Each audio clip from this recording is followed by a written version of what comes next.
ત્રિસભ્યોના સમર્થન સાથે રત્નીબેન પરમાર બન્યા વાવથરા જિલ્લા પંચાયતના પ્રથમ પ્રમુખ। વાવથરા જિલ્લા પંચાયતને મળ્યું પ્રથમ નેતૃત્વ। રત્નીબેન પરમાર પ્રમુખ, જગદીશ ચૌધરી ઉપપ્રમુખ। નવનિર્મિત વાવથરા જિલ્લા પંચાયતની પ્રથમ સામાન્ય બેઠક આજે જિલ્લા પંચાયત કચેરી ખાતે પાટણ જિલ્લા કલેક્ટર તથા વાવથરાના અધ્યાસ અધિકારી શ્રી પ્રશાંત જિલ્લાની અધ્યક્ષતામાં યોજાયો।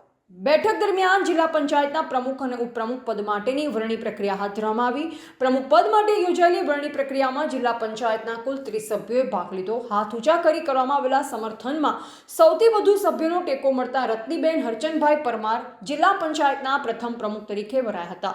નવનિર્મિત વાવથરા જિલ્લાની જિલ્લા પંચાયતના ઇતિહાસમાં પ્રથમ વરણી હોવાથી આ પ્રસંગને ઐતિહાસિક માનવામાં આવી રહી છે। ઉપપ્રમુખ પદ માટે દિયોદર તાલુકાની સગવાડા બેઠક પરથી ચૂંટાયેલા જગદીશભાઈ ભીખાભાઈ ચૌધરીની સર્વાનુમતે વરણી કરવામાં આવી। વરણી બાદ અધ્યાસ અધિકારી શ્રી પ્રશાંત જિલ્લેવાની તથા જિલ્લા વિકાસ અધિકારી શ્રી કલ્પેશ શર્માએ નવનિયુક્ત પ્રમુખ, ઉપપ્રમુખ અને તમામ સભ્યોને શુભેચ્છા પાઠવી તેમજ જિલ્લાના સર્વાંગી વિકાસ માટે સંકલન અને ટીમવર્કથી કામગીરી કરવાની અપેક્ષા વ્યક્ત કરી। પ્રથમ બેઠક દરમિયાન જિલ્લા પંચાયતના સભ્યોમાં ઉત્સાહ અને હર્ષનો માહોલ જોવા મળ્યો। જિલ્લા પંચાયતના નવા નેતૃત્વ હેઠળ વાવથરા જિલ્લાના વિકાસ કાર્યોને વધુ ગતિ મળશે તેવી આશા વ્યક્ત કરવામાં આવી રહી છે। આ પ્રસંગે જિલ્લા વિકાસ અધિકારી શ્રી કલ્પેશ શર્મા સહિત પંચાયતના તમામ નવનિયુક્ત સભ્યો અને અધિકારીઓ ઉપસ્થિત રહ્યા। રિપોર્ટર નરેશ ડી વ્યાસ, બનાસની પુકાર, સમાચાર ગુજરાત।